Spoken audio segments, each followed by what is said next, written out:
Hey, welcome, friends and fire pitters. It has been a little while. Ashley and I took a short trip here recently that kind of knocked me out of last week's fire pit session. I had hoped to do one on our trip, but phone signal wise, that was out of the question. There's no way that could have happened. So here we are. We are back though for take 127 of the fire pit sessions, and tonight's theme is Then Sings My Soul. And I've got a few wonderful people to honor tonight, and I'm really looking forward to it. And so anyway, thanks for joining me, because I know there's been a little bit of a gap here between shows, and so I am really glad that you're here. And I would also love it if you would let me know. Ann Roberts, there you are. Definitely going to be some singing that you can do with me tonight, Ann, by the way. So I'm definitely going to need some harmonies, okay? And Don, so wonderful to see you. Thanks for joining me, my friend. Are you in Anaheim, or where are you? I never know where you are, Don, because you're frequently in China, or somewhere. But anyway, Daniela, always wonderful to see you back. You're back. It looks like you're back in Port Arthur. That's wonderful. And Ann Harris, I am so glad that you all are here. You told me the story before. There's going to be a pretty special moment tonight in tonight's show, and Ann Harris played a huge role in that. And so Don is at home. He's in Anaheim. So what I'm going to do tonight is just 3 poems and a song. And we are inside because it happened to be Deluge Day in Wimberley, Texas. We are now on August 2nd, and I am just going to tell you this. Terry, good to see you, sir. And I'm just going to tell you, August 2nd, we're now officially into the 4th month of one of the strangest Texas summers that I've ever experienced. Rainy, downpouring earlier today, thunder, lightning everywhere, 75 degrees on August 2nd in Texas. I don't know. It has to have something to do with the apocalypse. I know that it does. And we also know that next summer will just simply come back to kill us. Dana Prim, good to have you. Thanks for joining me tonight. I'm glad you're here. And so what I want to do, since it's just 3 poems here, there are some stories that go with them. And so I'm going to take a little time tonight and kind of share with you. I'll get my neighbors walking by out there. It's a Wimberley sort of thing. They know I'm doing a show, and they're like, hey, and I was like, okay, love you guys. And so the first one that I want to read tonight, the dates on these poems are going to be really critical. So we're in book 4, which went through the very end of May, and it started at December 1st and went through the end of May, book 4 did. And so the dates of these poems are kind of critical. And this poem that I'm going to read from Tuesday, April 13, really shocks me. What it says really shocks me at how it applies to the current moment, once again, that we find ourselves in, with this whole thing just sliding down the rabbit hole again. With the Delta variant and how weird things are getting and how rapidly. I'm coming to you from the Austin, Texas area. Jimmy, oh, so nice to have the Stantons. It's good to see you. Austin has flipped over and is upside down. And for an area that serves 2.3 to 5 million people, there are only 10 available ICU beds left. 10 beds for 2.3 million people. Here we are. And most of us know why. It's just some of us are admitting it and some of us aren't. So this poem for Kathy McGregor tonight, that's from Tuesday, April 13th, was really important for me to read tonight because of, from mid-April to early August. Here's what Catherine wanted a poem about. The title is Time Now. Time Now. She wished for a mask that covered her eyes as well. I've imagined one that plugs my ears. The news is too thrilled with the science of death. The latest way to do it. ghost bodies in ICUs. The shouts of protesters volleying back and forth, street side to street side, who cannot all be right. But another gun goes off in Minneapolis, and the echo ricochets louder than louder still. And flashbang grenades tattoo our tired retinas, while the ongoing sighs of nurses can't drown the cries of the patients. And we had longed for some kind of end to it. But she and I both know it's time to train our eyes and ears on better signs and sounds. The dimly glowing horizon ahead, those lightning strikes of newfound dreams, the thunder of hope up in the distance. Kathy McGregor, thank you so much for that. And look at how timeless your poem has turned out to be. I know a lot of folks right now who are tired. Their circumstances have a lot to do with much more than just a pandemic, COVID. I have friends who are tired for lots of different reasons. Some struggling with their relationships, others with their destroyed homes up in Oklahoma that they can't get fixed. Contractors janking them. Criminal activity, as far as I'm concerned. I'm trying to protect my parents from it right now. Oh, Betty, nice to have you. I'm glad you're here. And so it is strange how it's drawing out. And so along those lines, there is another poem that I want to share from much earlier in the book. This is one that I hadn't got to yet, for family reasons, kind of wanting to make sure the timing of this was okay with everybody. But earlier, I think it was back in book 2 or 3, I had a poem for my Uncle Bob, my mom's only brother, Uncle Bob, who died last September, I believe it was. And there's a poem for my Uncle Bob in that book. And so this December, we lost Aunt Bettye, Bob's wife. And I'm closer to my cousin Lisa probably than anybody in my entire family circle, to be honest with you. And the loss of her parents was a tough one. The story goes one slight step further, though, and that is in February, Lisa lost her sister, Becky. So a father, then a mother, and then a daughter in one family in a period of about 6 months, maybe a little more. So tonight, because I feel like timing-wise it's okay now, I want to read the poem that I wrote in honor of my Aunt Bettye. Bettye Lou Kennedy. This is Tuesday, January 5th. And the title of the poem is the title of tonight's show, Then Sings My Soul. That's fairly loud. Could we take that around the corner? Yeah. Sorry. Lacey's eating her dinner, and she is eating it quite joyfully. And so I'm pretty sure that the crunching is coming through the microphone right now at the moment. And so there is no way to move it.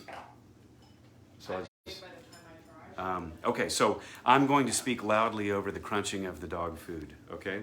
So this is Then Sings My Soul in memory of my Aunt Bettye Lou Kennedy, Tuesday, January 5th. The measure of a soul requires a lot of tools and multiple readings. The depths of wisdom and the heights of basic common sense are givens. But when we begin to gauge the soul's capacity to outright laugh until tears and a sudden silence are all we have to go on, that she is indeed enjoying herself, the portrait takes on an added glow. And when one is known to be sweet and gentle with a loving touch, yet prone to episodes of pixie-like prankery, all mixed up in with a solid hankering for solitaire or gin rummy. We know the life wasn't boring. After all is said and measured, though, it's the subtleties, things that do not register on the meters and scales that we need to go by. Like the capacity to sit on a patio at sunset, sipping on a white zin and singing softly to one's self. Then sings my soul, my Savior God, to thee. How great thou art, how great thou art. And we'll be coming back to that song actually with the guitar after the next poem. And so there's just one more poem to go. And so this is for Aunt Bettye. You know, last time I kind of pulled a different cocktail on you. And Aunt Bettye did love her white zin on their back porch with the deer munching away in the backyard. She had a beautiful soul and heart for that special spot. And so tonight's toast is for Aunt Bettye. And tonight's cocktail, you know, just to kind of mix things up. This is a Hemingway daiquiri. I don't know if we can get an angle that would show the cherry in the bottom of it there, but this is a special drink, and this is not your grandmother's drive-through daiquiri in Louisiana. Okay, the Hemingway daiquiri is fairly serious. It had the reputation of also having the name the Papa Doble. And for those of you who speak Spanish, you'll know what the doble stands for. It means there's plenty of rum in this drink. This is actually a much purer cocktail than the word daiquiri sounds. So I tonight mixed rums. So we did an ounce of the dark, the very dark. The Goslings love the Goslings. This is Bermuda's rum. And then an ounce of Flor de Caña clear rum, silver rum. And by the way, the Flor de Caña, their añejos and spiced rums are also really, really good. And then a half ounce of grapefruit juice and a fourth ounce of lime juice. Then with a splash of the maraschino cherry juice from the jar before you throw the cherry in. And then it is also topped off with a substantial splash of, and this is what makes it the Hemingway, that has to be Luxardo cherry liqueur. This stuff is a little bit more expensive. I think it's worth it. It's a really, really good cherry liqueur. And it has a very distinct taste from the other cherry liqueurs. So, Aunt Bettye, a special toast to you tonight. Love you, miss you, and blessings to the family that's left.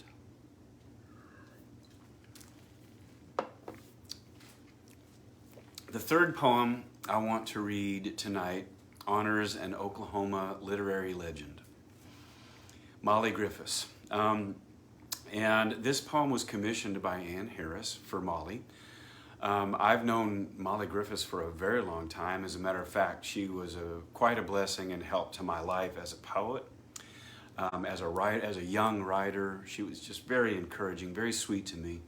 I remember visiting her years ago in her home, and she owned a small bookstore in Norman, Oklahoma that called Levite of Apache. That was it was one of those hovel havens, those glorious little places that was just such a Norman treasure. She was such a huge supporter of Oklahoma artists and authors. And so tonight we honor Molly Griffis, and it is my understanding from a message that I got from Ann Harris earlier today that Ann has actually gone over to Molly's house, and that both of you are watching the show together tonight. So Molly, if you are here, I am deeply honored by this moment. This is really special to get to read you this poem that I'm afraid that you may not have known about before now. So surprise. This is a special night, Fire Pitters. This is a really fun moment for me, and it's really neat to get to do this. The title of this poem is Bearing Witness. for Molly Griffis from Ann Harris, Sunday, April 11th. The great tellers of stories are the ones who learned early on to listen to them. Like a doe above her fawn, hearkening for the footfalls of a scrawny mountain lion. There's always a storyteller lurking in the faraway past of a teller telling one now. Yet the better among us are the fierce preservers, the guardians of all story. Champion of libraries, books, the authors, and the illustrators. You were the one who gave life to the little bookstore that could.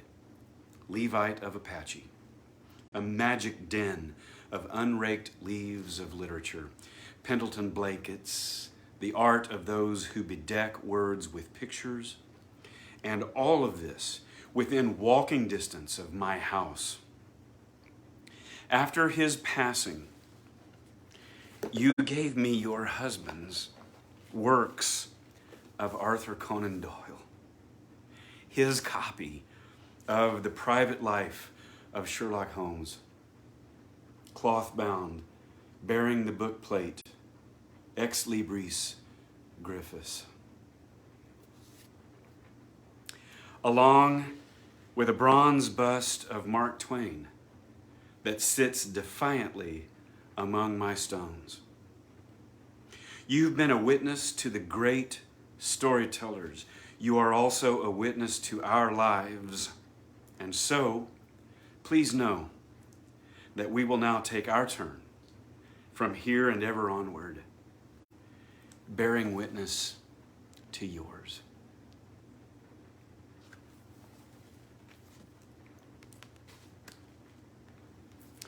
Cheers, Molly and Ann.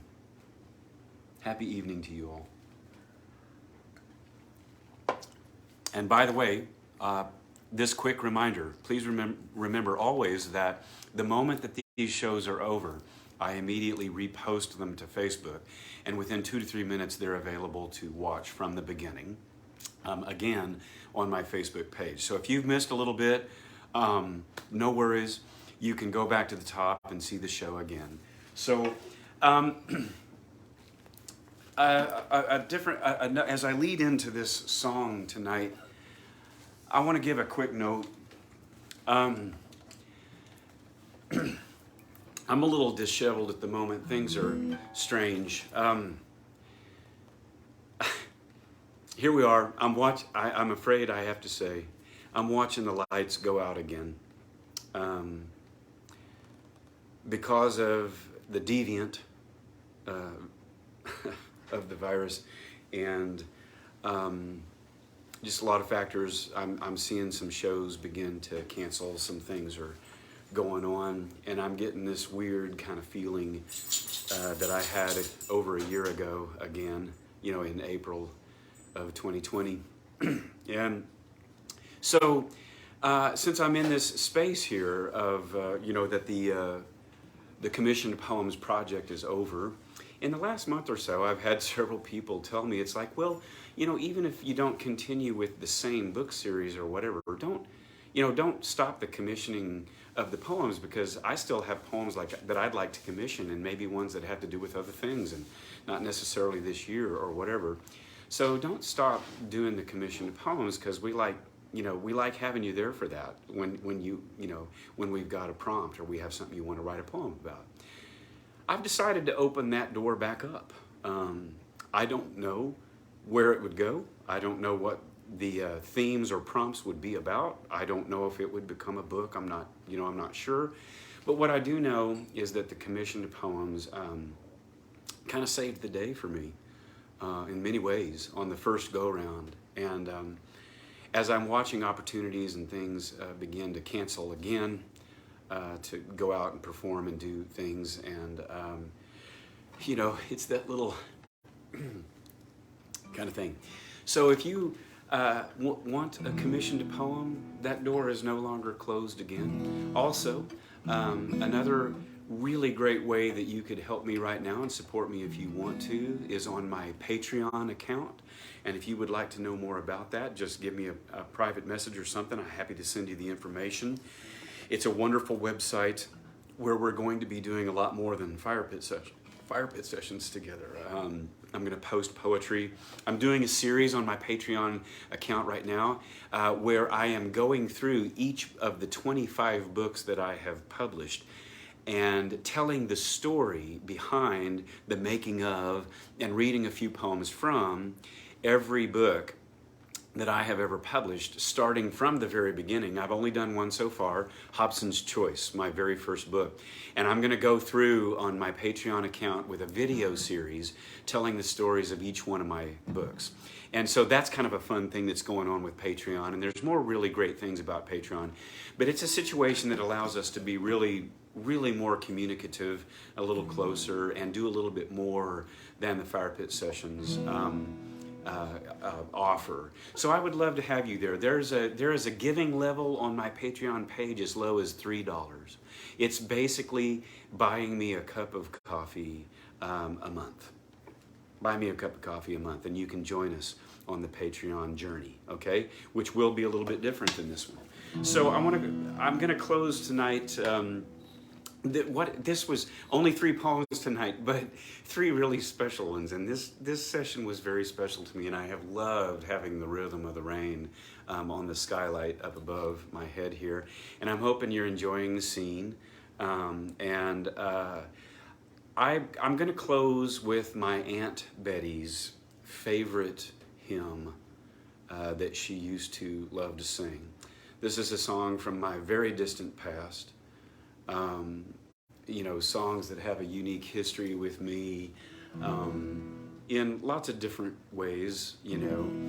But I have begun to reconnect with some of these songs that shaped my childhood, shaped my life, and they never quite leave your bones. So this is for Aunt Betty, this is for Molly, Kathy, it's for everybody, all of you.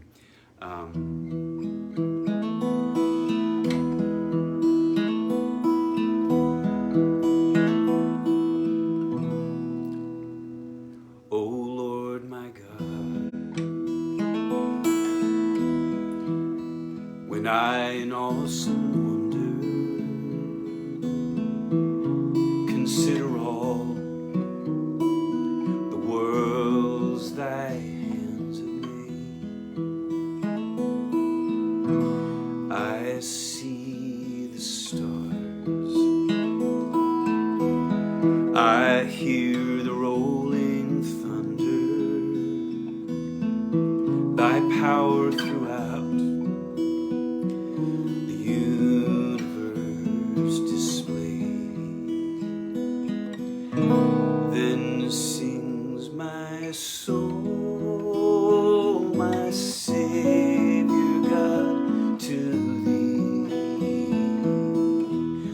How great thou art,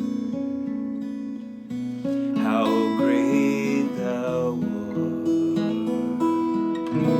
Then sings my soul, my Savior God, to thee.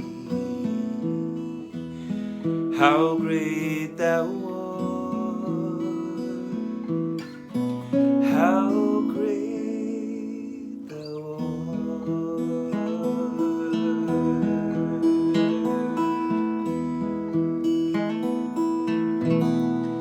And when I think that God his Son not sparing sent him to die, I scarce can take it in, that on the cross my burden gladly bearing, he bled and died to take away my sin. Then sings my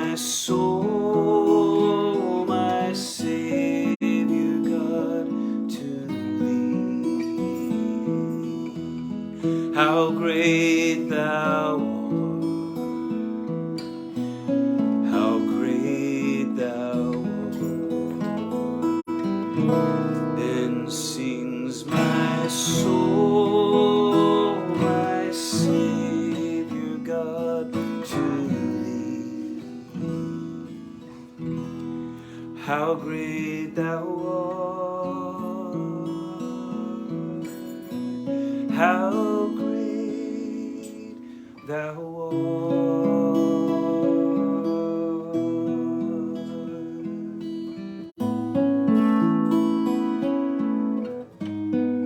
how great thou art, how great thou art.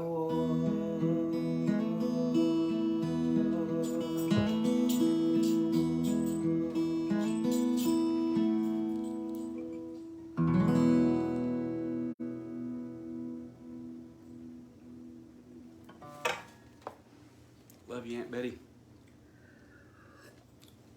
Love you, Molly. I hope it worked out for you to see this tonight. I'm seeing all the right names pop up on the screen, but I never assume anything. But anyway, what a joyous night. Man, this was, you know, it's a episode 127, and although I have quite a few that might top my list, I think this may now top my list as well. So, thank you so much for joining me. I appreciate it. And we can't do the fire tonight. The hill country is as soggy as I've ever seen it. Nothing can be done about that. But keep in mind, by the way, all 4 books are out and available now. Get with me if you want a signed copy. They're available on Amazon as well. And I have been restocking Full Circle Bookstore in Oklahoma City every time I drive through. Full Circle, bless you. You are selling a lot of books for me, and I really appreciate it. You guys are awesome. So, but there's any number of ways to get them. This book series, looking back from this distance now, here in August of 2021, I'm quite blessed and proud, to be honest, of what we did together in this crazy year. How fun was that? And so thank you all. And as I say at the end of every show, keep reading poetry. It's a little bit of sanity in a world gone completely mad. Cheers, salud, slancha, nastarovia, chin chin, sante. I will see you all again for take 128 very soon.